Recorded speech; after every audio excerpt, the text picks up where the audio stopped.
Have you ever looked at your phone, saw a certain name light up the screen, and physically felt your soul leave your body? You stare at the message. You know exactly what's going to happen if you reply. It's going to be a 3-hour monologue about a problem they refuse to fix. So what do? You swipe, you ignore, you cut them off. In society loves to tell us that doing this makes us toxic, that we are running away from our problems, that we constantly need to be the bigger person and keep everyone in our lives. But what if I told you that abruptly cutting people off isn't a toxic trait? It's actually a brilliant biological defense mechanism. Today, we are diving deep into the psychology of why hitting that block button might just be the healthiest thing you do all year. Spoiler alert, you're not antisocial. You're just selectively social. Let's get into it. What is up, my beautiful people? Welcome back to the channel. Grab a snack, get comfortable, because today we are doing some heavy lifting. Let's talk about that specific moment. You know the one.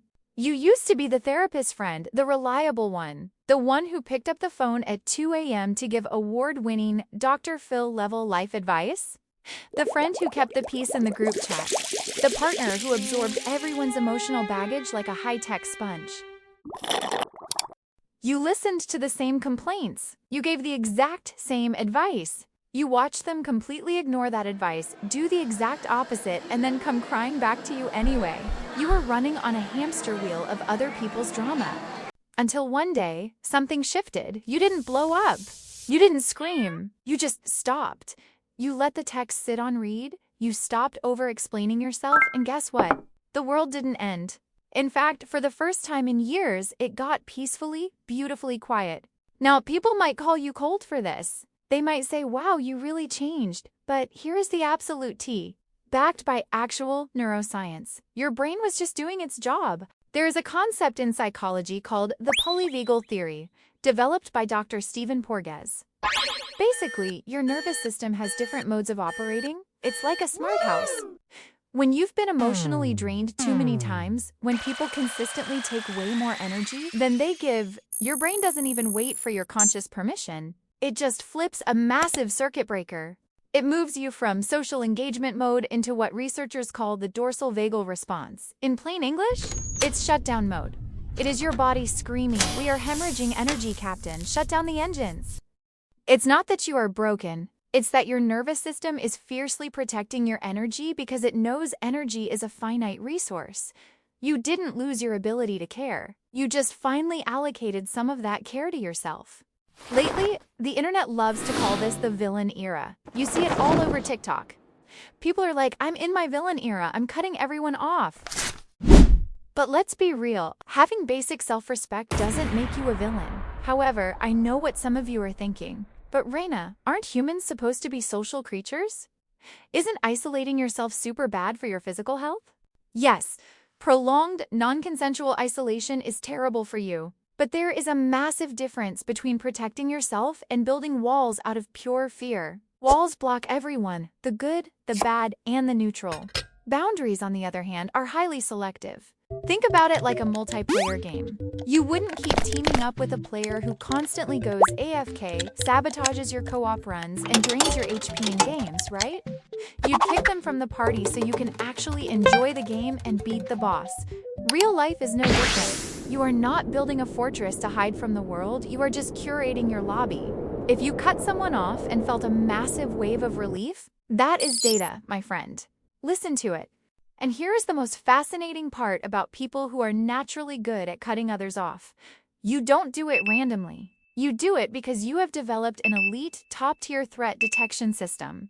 That friend who only hits you up when they need to borrow money or want a favor, you spotted their pattern by month 2. The person who love bombs you with compliments and then completely vanishes? You saw the cycle before it even finished. Where does this come from? For a lot of us, it comes from childhood.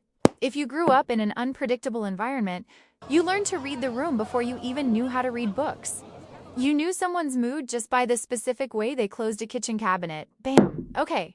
Mom's mad. Time to stay in my room. Studies in neuroscience actually show that early emotional stress makes the frontal lobe of your brain work overtime. You're not paranoid. You're not too sensitive. You are literally processing social micro-expressions and data at a level most people haven't even unlocked yet. When your gut says, this person is going to drain my soul, it's not a guess. It's thousands of hours of data analysis. But let's talk about the hardest part, the guilt. Because right after you cut someone off, society steps in with the guilt trips, but they are family, but you've been friends for 10 years. Can't you just be the bigger person? Let me tell you a secret about being the bigger person. Most of the time, it's just a manipulation tactic used by people who don't want to hold toxic people accountable. They want you to absorb the shock so they don't have to deal with the drama. Time served does not equal a life sentence. Just because you've known someone for a decade doesn't mean they get a VIP pass to disrespect your boundaries today. You are allowed to outgrow people. You are allowed to hand them their luggage and say, this is where our flight paths separate. Society loves to throw around words like isolated or withdrawn, but those words imply that you're missing something. Let's rebrand it right here, right now. It's not loneliness, it's solitude. Loneliness is the absence of connection you desperately want. Solitude is the presence of peace you actively chose.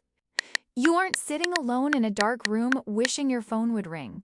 You're sitting in your space, finally able to hear your own thoughts without someone else's static noise. That quiet? That's not rejection. That is a sanctuary. And honestly, science actually backs up why keeping your circle tight makes you happier. The famous Harvard study on happiness, which has been going on for like 85 years, by the way, proved it definitively. A good life isn't about how many friends you have. It's about the quality of those relationships. Think of your energy like an exclusive VIP club, and you are the bouncer. If you let everyone in just because they showed up at the door, the club gets trashed, the vibe is completely ruined, and the actual VIPs end up leaving. But if you're strict at the door, the people inside actually get to enjoy the music. Now, I'm going to be super real with you for a second. When you first start cutting toxic people off, it might feel a little empty. You might look at your phone on a Friday night and think, wow, it is aggressively quiet in here. Did I make a mistake? Am I the problem? No, you didn't. And no, you aren't. That emptiness? That's just the space clearing out. You have to remove the old broken furniture before you can bring in the good stuff.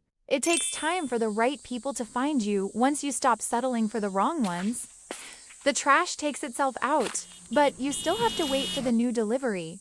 So, if you're watching this right now, scrolling through your contacts, hovering over that block button, and wondering if you're a bad person for walking away, hear me right now. Look at me.